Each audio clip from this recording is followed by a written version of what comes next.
शासनाच्या योजनेत महिला बचत गटाला माहिंदळ पाठबळ. अहिल्यादेवी होळकर स्टार्टअप योजनेतून महिलांना पाठबळ दिलंय. आपलं सरकार लाडकं सरकार.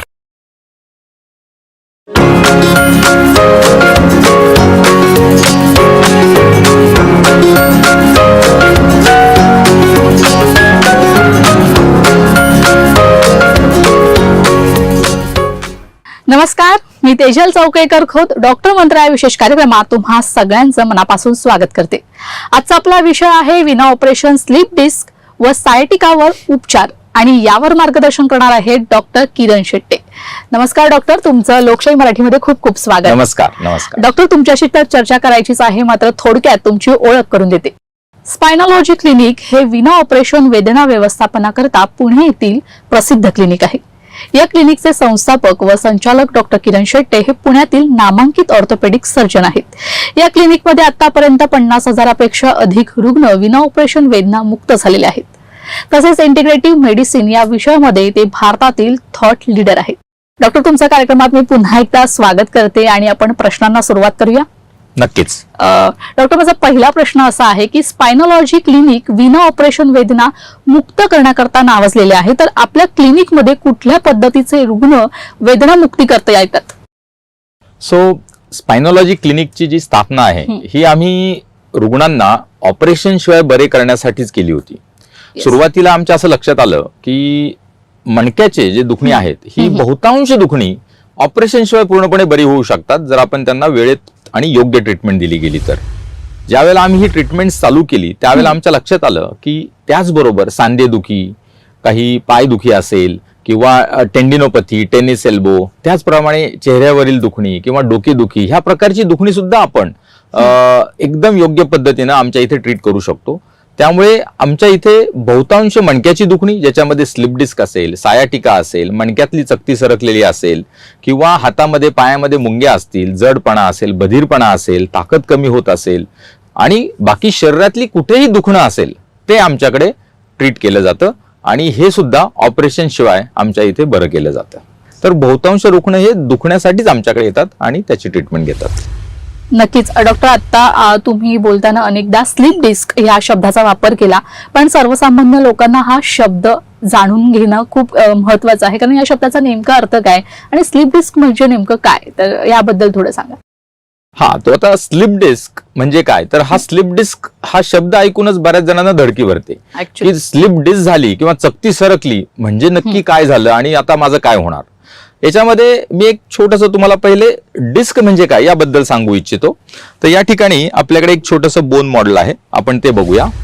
तुम्ही जर या ठिकाणी पाहिलं तर हा कमरेच्या मणक्याचा एक छोटासा भाग आहे, ज्याच्यामध्ये तुम्ही पाहाल की हे सफेद गोष्टी जे दिसत आहे ह्या बेसिकली व्हर्टिब्री असतात, ज्याला की आपण मणके म्हणतो. आणि त्या मणक्यांमध्ये त्या चकत्यांसारख्या एकमेकांवर ठेवलेल्या आहेत आणि त्यांच्यामध्ये ही जे दुसरं स्ट्रक्चर दिसतंय या ठिकाणी सफेदवालं, त्याला डिस्क किंवा चकती म्हणतात. आता तुम्ही जर पाहिलं तर हे हाडाचं स्ट्रक्चर आहे आणि हे जे आहे सॉफ्ट टिश्यू किंवा अगदी लवचिक भाग असतो.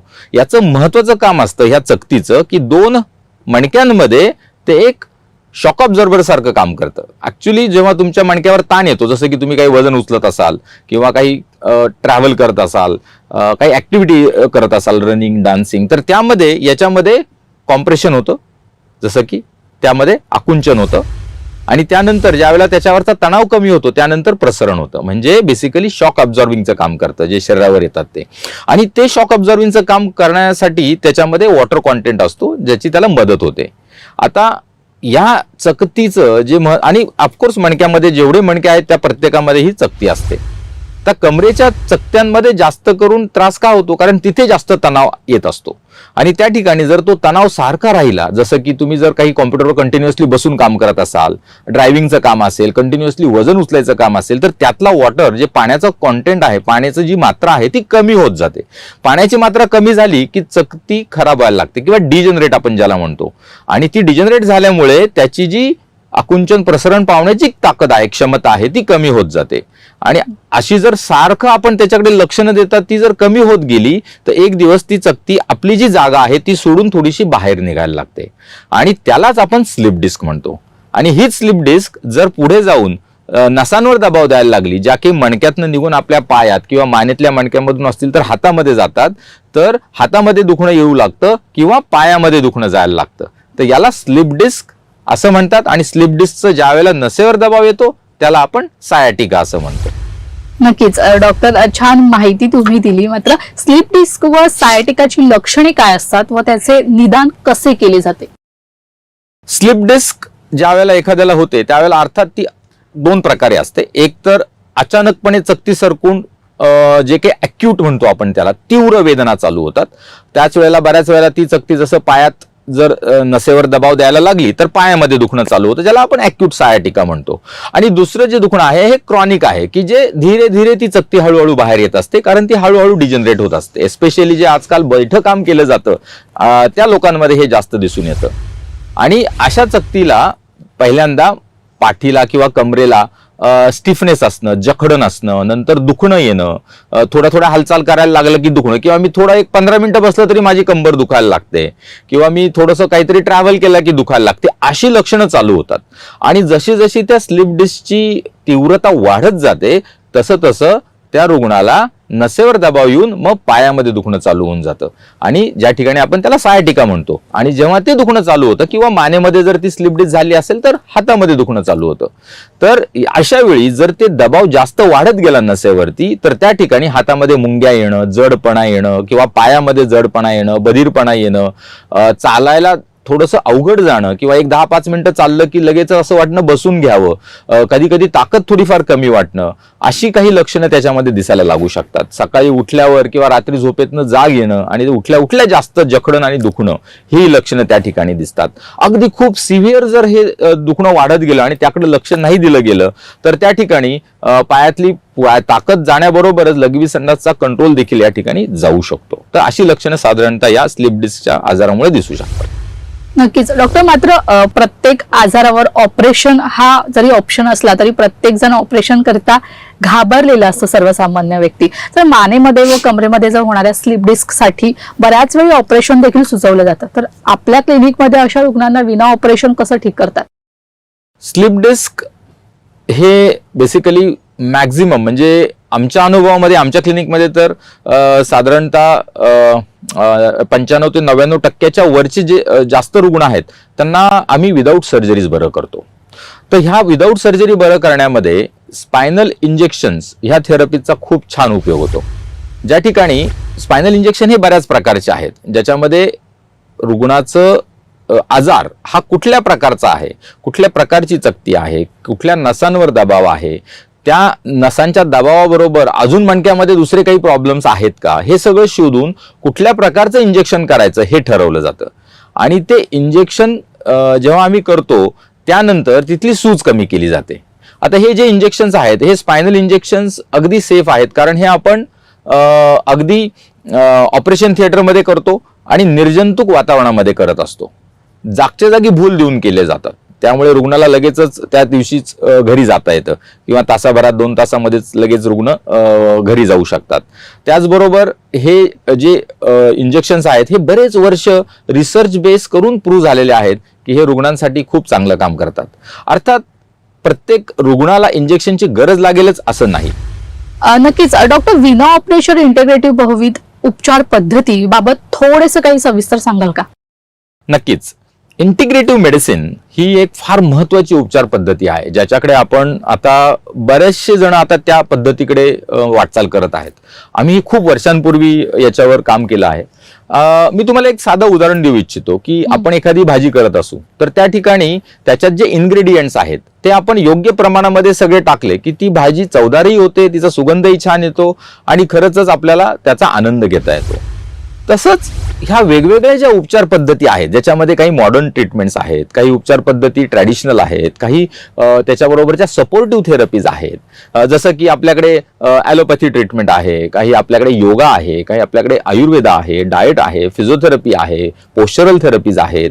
तर ह्या सगळ्या ज्या उपचार पद्धती आहेत ह्या ज्या गरजेप्रमाणे जेव्हा आपण त्या पेशंटला ज्या इफेक्टिव्ह आहेत त्या जर दिल्या तर त्या रुग्णांना याचा खूप छान फायदा होतो. याला आपण इंटिग्रेटिव्ह मेडिसिन म्हणतो, म्हणजे मॉडर्न प्लस ट्रॅडिशनल आणि सपोर्टिव्हचं इंटिग्रेशन करणे.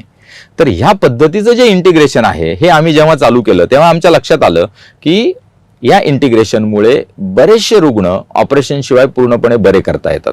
आता याच्यामध्ये आमच्याकडे इंटिग्रेशनमध्ये ऑर्थोपेडिक सर्जन आहे, पेन फिजिशियन्स आहेत, आणि त्यानंतर जशी आमची बाकी डॉक्टरांची टीम आहे ज्याच्यामध्ये आयुर्वेदिक डॉक्टर्स आहेत, त्याच्यामध्ये आमच्याकडे फिजिओथेरपी डॉक्टर्स आहेत, ज्याच्यामध्ये मॅन्युअल थेरपी हे टेक्निक्स आम्ही काही वापरतो, ज्याच्यामध्ये काही रुग्णांच्या मध्ये मणक्याची जी काही रचना आहे तिच्यामध्ये थोडा बिघाड झालेला असतो किंवा सांध्यांची रचनेत बिघाड असतो, तर छोट्या छोट्या मॅन्युअल थेरपीने ते करेक्ट केले जातात. त्याचबरोबर पोश्चरचा फार मोठा रोल आमच्या या सगळ्या ट्रीटमेंट्समध्ये आहे. तुमची बसण्याची पद्धत, चालण्याची पद्धत, तुमचं काम करण्याची पद्धत, तुमचं जे काही डेली रुटीन आहे, इनफॅक्ट किचनमध्ये म्हणजे महिला वर्गाला सुद्धा आम्ही यामध्ये ठिकाणी बघतो की किचनमध्ये वगैरे त्यांचं जे काही काम करण्याचं पद्धत आहे ते सुद्धा कसं असावं त्याच्याबद्दल प्रॉपर ट्रेनिंग असणं गरजेचं आहे. याचबरोबर खानपान, आपलं जे डाएट आहे त्याच्याबद्दलचं डिटेल तुम्हाला ट्रेनिंग आणि गायडन्स मिळणं या ठिकाणी गरज आहे. तुम्हाला आश्चर्य वाटेल, परंतु आपल्या ह्या सगळ्या दुखण्यांमध्ये म्हणजे स्लिप डिस्क असो किंवा दुसरं कुठलंही दुखणं असू दे, मानसिक ताणतणावाचा सुद्धा खूप महत्वाचा याच्यामध्ये रोल आहे किंवा पार्ट आहे. आणि काही रुग्णांना आम्हाला स्ट्रेस मॅनेजमेंट म्हणजे त्याच्याबद्दल ताणतणावाबद्दलचं काउन्सिलिंग सुद्धा करायला लागतं. सो आमच्या ह्या अशा प्रकारच्या टीममध्ये बरेचसे डॉक्टर्स आम्ही एकत्र येतो आणि त्या रुग्णाला या ठिकाणी पूर्णपणे विदाऊट सर्जरी पूर्णपणे बरं कसं करता येईल या उद्देशानं काम करत असतो. सो इंटिग्रेशन आणि इंटिग्रेटिव्ह मेडिसिन ही खरंच आता काळाची गरज पण आहे आणि पुढे जाऊन तुम्ही पाहाल की इंटिग्रेटिव्ह मेडिसिन हेच रुग्णांना पूर्णपणे वेगवेगळ्या आजारांमध्ये बरं करणार आहे. नक्कीच डॉक्टर, तुम्ही खूप छान माहिती देत आहात आणि अधिक माहिती आम्हाला तुमच्याकडून जाणून घ्यायचीच आहे. मात्र कार्यक्रमात वेळ झाला एका छोट्याशा विश्रांतीची, लगेचच परततोय.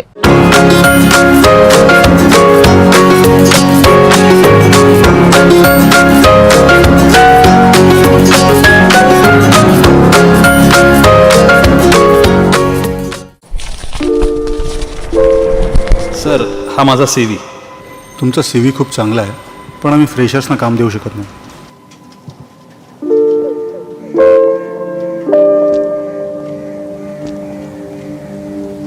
आई वडिलांच्या या इच्छा आम्ही कधी पूर्ण करू शकेन का?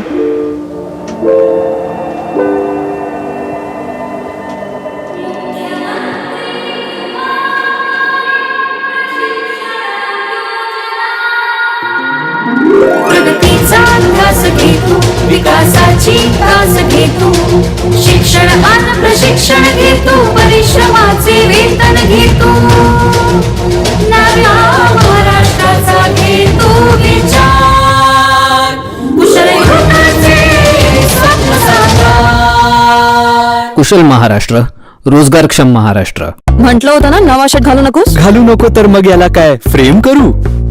डिटर्जंटने घासून घासून असे रंग उडायला नको. नाही जाणार. आता डिटर्जंट सोबत मिसळा व्हॅनिश पिंक. याची ऑक्सिडेबल ऍक्शन डाग काढते आणि नवीन कलर प्रोटेक्ट टेक्नॉलॉजी रंग फेड होण्यापासून वाचवते. व्हॅनिश पिंक स्टेन्स काढते, कलर वाचवते. आता व्हाईट साठी व्हॅनिश क्रिस्टल व्हाईट ठेवते व्हाईट्स नव्यासारखे 50 वॉशेस पर्यंत. मज्जा नाही. या देशात तुमच्यासारखी पोरं वरांडे उपवत बसणार, काही मज्जा नाही. लिथियम बॅटरी निर्मिती प्रकल्प, गुंतवणूक रुपये 25,000 कोटी. मज्जा नाही. इलेक्ट्रिक आणि हायब्रिड वाहन निर्मिती प्रकल्प 27,200 कोटींची गुंतवणूक. मज्जा नाही. सोलार PV इलेक्ट्रोलायझर 13,647 कोटी. मज्जा. सेमी कंडक्टर चिप 12,000 कोटी. 2 लाख नोकरीच्या संधी आहेत काका. दोन्ही दावस दौऱ्यात मिळून ना एकूण 5 लाख कोटी रुपयांची परकीय गुंतवणूक झाली आहे, ज्यातली 70% गुंतवणूक प्रगती पथावर आहे. होय काय? कसं आहे ना काका, आम्ही व्हरांडा उगवत नाही आहोत. आमचं स्टार्टअपला घेऊन डिस्कशन चाललेलं. मजा आली. उद्योग आणि गुंतवणुकीत अग्रस्थान जपलंय. आपलं सरकार, लाडकं सरकार. डेटॉल यामुळे काय होईल? काही नाही होणार. यामुळे काय होईल? यामुळे काही नाही होणार. जेव्हा डेटॉलने काही नाही होणार, मग रोज डेटॉल का वापरतात? यासाठी की आजार पसरवणारे जर्म्स आपल्यापासून दूर राहिले तरच त्यांच्यापासून आपल्याला काही नाही होणार. ज्या घरांमध्ये डेटॉल दररोज वापरले जाते तिथे लोक कमी आजारी पडतात. आपल्या लोकांची सुरक्षा रोज डेटॉल जर असेल. इंडियन मेडिकल असोसिएशनने शिफारस केलेले. सर, हा माझा CV. तुमचा CV खूप चांगला आहे, पण आम्ही फ्रेशर्सना काम देऊ शकत नाही.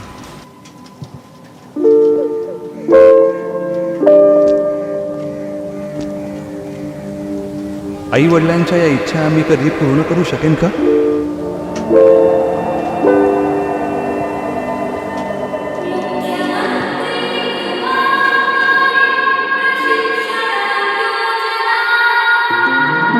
प्रगतीचा ध्यास घे तू, विकासाची कास घे तू. शिक्षण आणि प्रशिक्षण घे तू, परिश्रमाचे वेतन घे तू. नव्या महाराष्ट्राचा घे तू विचार, कुशल युवकांचे स्वप्न साकार. कुशल महाराष्ट्र, रोजगारक्षम महाराष्ट्र. GK सोलार पंप, घर बसल्या पंप चालू बंद करण्याची सुविधा तुम्हाला मोबाईलवर मिळते. ग्राहकांना तत्पर सेवा देणारी आपल्या महाराष्ट्राची कंपनी म्हणजे GK एनर्जी. आपल्या मातीसाठी, आपल्या मातीतील सोलार पंप. 42. अहो 50 लिटर आहे. 42, 38, 32.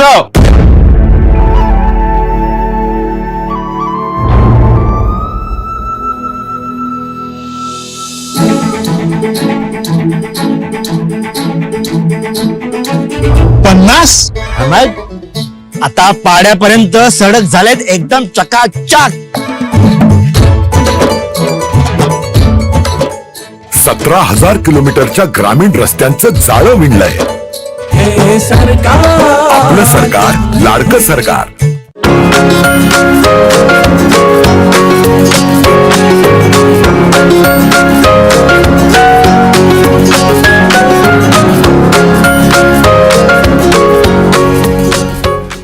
ब्रेक नंतर तुमचं पुन्हा एकदा स्वागत करते मी. आपल्याला मार्गदर्शन करतात डॉक्टर किरण शेट्टे.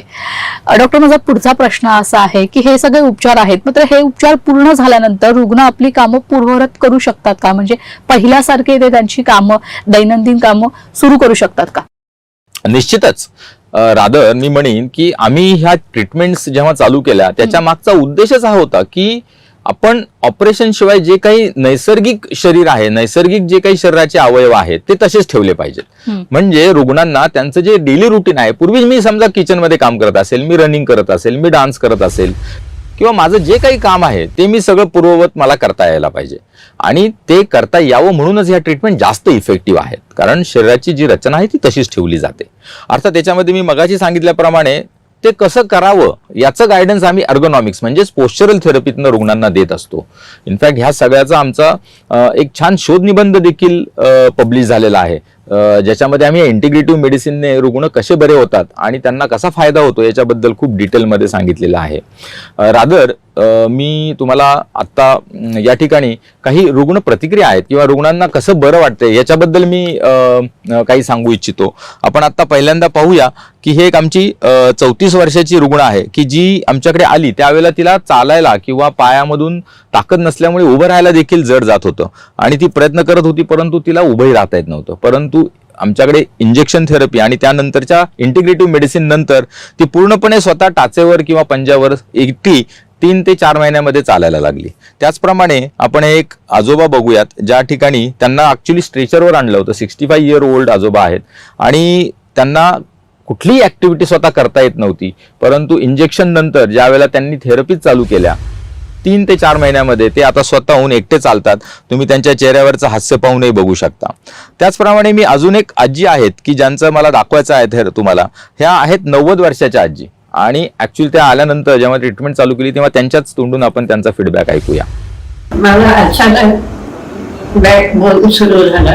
त्यानंतर इथे आल्यावरती डॉक्टरांचा तर खूप मोठा आधार असा वाटला की ट्रीटमेंट बाबतीत ते अगदी खूप चांगलं ट्रीट करतात सगळ्यांना. शिवाय इथला स्टाफ, फिजिओथेरपिस्ट, डॉक्टर आणि बाकीचे सगळे हेल्पफुल होते.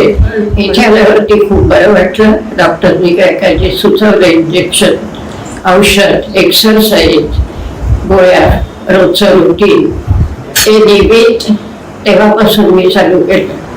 जुलैमध्ये इथे माझी ट्रीटमेंट सुरू झाली. आता 6 महिने पूर्ण झाले.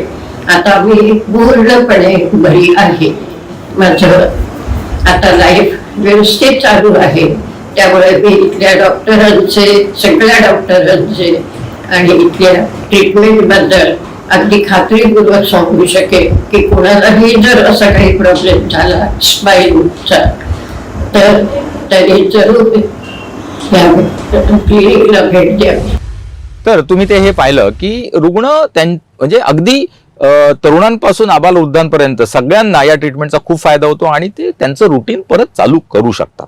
नक्कीच डॉक्टर, आपण पेशंटच्या प्रतिक्रिया देखील पाहिल्या. मात्र स्पायनल इंजेक्शन हे प्रोसिजर जे काही आहे त्याचे काही साईड इफेक्ट्स होतात का? हा, तो आता हा एक थोडासा काही गैरसमजुतीचा भाग आहे, तो मला इथे क्लिअर करायचा आहे. स्पायनल इंजेक्शन्स हे रिलेटिव्हली खूप सेफ आहेत, खूप सुरक्षित आहेत आणि याच्या काही गैरसमज आहेत, ते आपण नक्कीच दूर करण्याचा प्रयत्न करूया.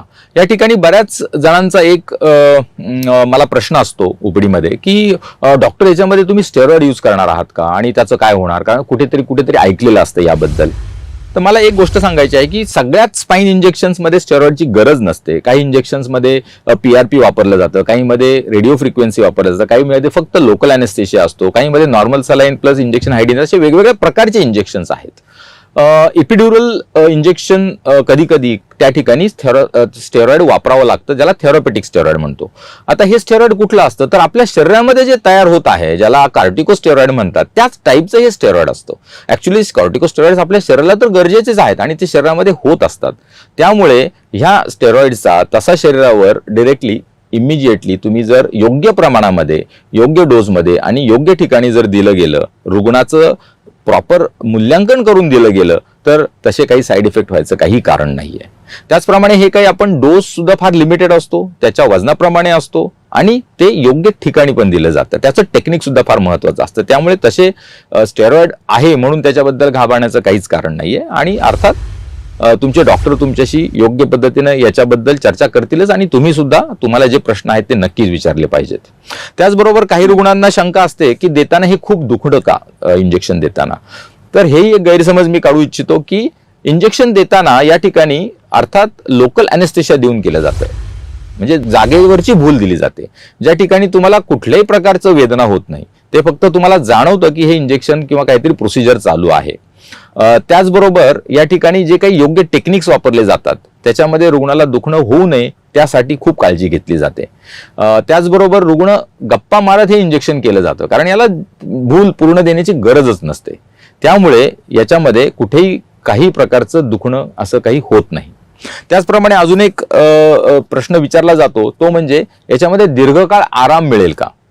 तर यामध्ये मी हे निश्चित सांगू इच्छितो की हे जेव्हा इन्फ्लेमेशन कमी केलं जातं किंवा काही जे काही इंजेक्शन दिले जातात त्यानंतर जर आपण प्रॉपर त्याच्या नंतरच्या लागणाऱ्या थेरपीज जर फॉलो केल्या गेल्या, त्याचप्रमाणे जर पोश्चर आपण फॉलो केलं गेलं तर हे रुग्ण दीर्घकाळ वेदनारहित राहतात.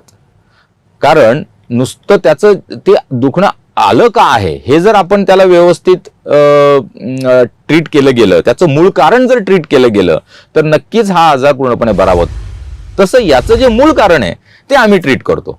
त्याच्यामुळे तुम्हाला लॉंग टर्म रिलीफ येतोच, पण त्यामध्ये तुम्हाला काही काळजी घ्यायला लागते. जसं मी म्हणालो, काही व्यायाम असतील, पोश्चरची काळजी असेल, अशी निश्चित घ्यायला लागते. त्यामुळे आणि खूप याच्यामध्ये रिसर्च झालेला आहे, आमचे स्वतःचे काही शोध निबंध आहेत की ज्या ठिकाणी लॉंग टर्म रिलीफ पेशंट्सला या ठिकाणी येत असतो.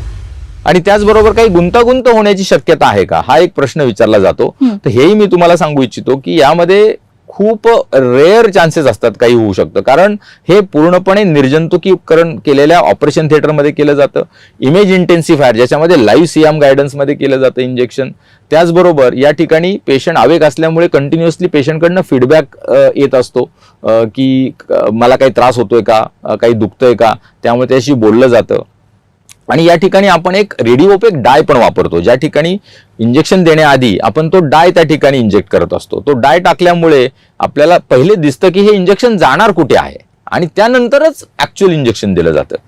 त्यामुळे आपण कुठल्याही प्रकारची या इंजेक्शन थ्रू इजा होण्याची शक्यता अगदीच सुतराम आहे. त्यामुळे अजिबात याच्याबद्दल काही काळजी करण्याचं काही कारण नाही. नक्कीच डॉक्टर, या मुलाखतीच्या माध्यमातून तुम्ही प्रेक्षकांना काय संदेश देऊ इच्छिता? मी निश्चितच सगळ्यांना सांगेन की कुठल्याही प्रकारचं जे दुखणं आहे, आणि आज आपण स्लिप डिस्क बद्दल जास्त बोलत आहोत, तर त्याला म्हणजे दुखणं सुरू झाल्यावर, जशी पाठदुखी असेल किंवा मानदुखी असेल, त्याला तुम्ही टेम्पररी मेजर्स करत बसू नका. बऱ्याच वेळेला आपण ऑनलाईन ऍडव्हर्टाईज काहीतरी पाहिली जाते, कुठे टीव्हीवर पाहिली जाते, काहीतरी मलम लावला जातो, काही गोळ्या खाल्ल्या जातात आणि आपण त्याला अंगावर काढत जातो. जसं मी मगाशी बोललो की काटा लागला तर तो काढून टाकला पाहिजे, त्याला नुसत्या गोळ्या खाऊन दुखणं कमी नाही केलं पाहिजे. तसं तुम्ही एक प्रॉपर वैद्यकीय सल्ला घेऊन त्याचं ट्रीटमेंट केलं पाहिजे. नुसतं टेम्पररी त्याला चालवत नेलं तर आतला आजार मोठा होत जाणार आणि त्यानंतर त्याला जास्तच ट्रीटमेंट लागणार, जे की आपण सोप्या ट्रीटमेंट काही छोट्या व्यायामानं किंवा छोट्या काही गायडन्सने, ट्रेनिंगने ते पूर्णपणे बरे होऊ शकत होतं. दुसरी गोष्ट आहे की आजच्या जीवनात आपल्याकडे वेळ नसतो, त्यामुळे व्यायाम होत नाहीत. आपलं बैठं जीवनशैली झालेलं आहे. कारमध्ये चालणं असेल, लिफ्टमध्ये जाणं असेल किंवा कामासाठी बसून राहणं असेल, तर आठवड्यातले 4 ते 5 तास तुम्ही काहीतरी प्रकारचा तुम्हाला जो आवडेल तो व्यायाम करायला नक्कीच चालू करा. ज्याच्यामध्ये तुम्हाला पाहिजे तर डान्स करा, योगा करा किंवा तुम्हाला आवडत असेल सायकलिंग करा, कुठल्याही प्रकारचा व्यायाम, पण शरीराला हालचाल होईल असं करा. त्याचबरोबर एक आपलं जे खानपान आहे त्याच्याकडे एक लक्ष द्या. बॅलन्स डाएट असावा. कुठल्याही प्रकारे जंक फूड्स हे तर अवॉइड करणं फार अवघड झालंय, परंतु आपण बॅलन्स डाएट कसा घेऊ शकतो यावर लक्ष द्या. आणि ताणतणाव हा नक्कीच कमी ठेवायचा प्रयत्न करा. जर आपल्याला खूप ताणतणाव होत असेल तर त्याच्यासाठी काउन्सिलिंग घ्या किंवा गायडन्स घ्या. आणि ह्या सगळ्याच बरोबर मी शेवटचं सांगेन की झोप ही फार महत्वाची आहे आपल्या सगळ्या शरीराला रिपेअर करण्यासाठी, आणि मणक्यांसाठी आणि सांध्यांसाठी सुद्धा ती तितकीच महत्वाची आहे. त्यामुळं जे कोणी वयोगटातील असतात, उदाहरणार्थ ॲडल्ट लोकांना कमीत कमी 8 तासाची झोप ही फार गरजेची आहे. तर झोपेला कॉम्प्रोमाइज करू नका आणि तुम्ही स्वतःला हेल्दी ठेवण्यासाठी ह्या ज्या मी गोष्टी सांगितल्या त्या नक्कीच फॉलो करा. नक्कीच डॉक्टर, तुम्ही जी माहिती दिली आहे ती आमच्या प्रेक्षकांच्या नक्कीच फायदेशीर असणार आहे. तुम्ही इथे आलात, छान माहिती दिलात, त्यासाठी खूप खूप धन्यवाद. धन्यवाद. थँक्यू. तर डॉक्टर म्हणता या कार्यक्रमात वेळ झाले इथेच थांबायची. पुन्हा भेटूया नवीन विषयासहित. तोपर्यंत तुम्ही कुठेही जाऊ नका, पाहत रहा लोकशाही मराठी.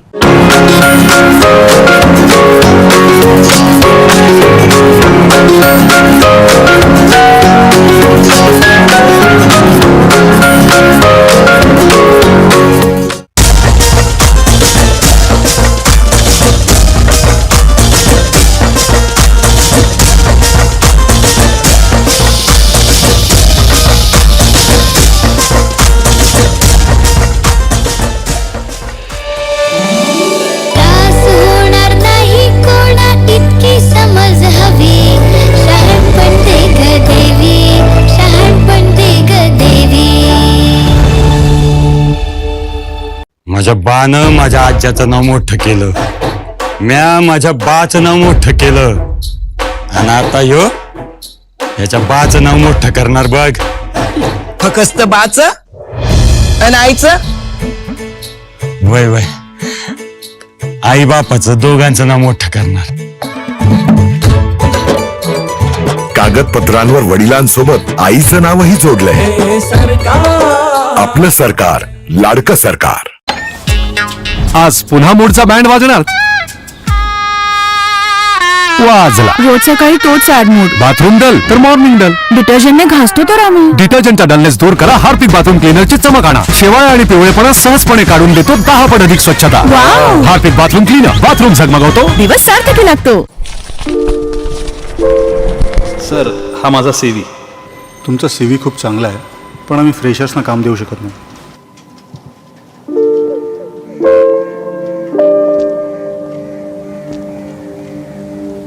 आई वडिलांच्या या इच्छा आम्ही कधी पूर्ण करू शकेन का?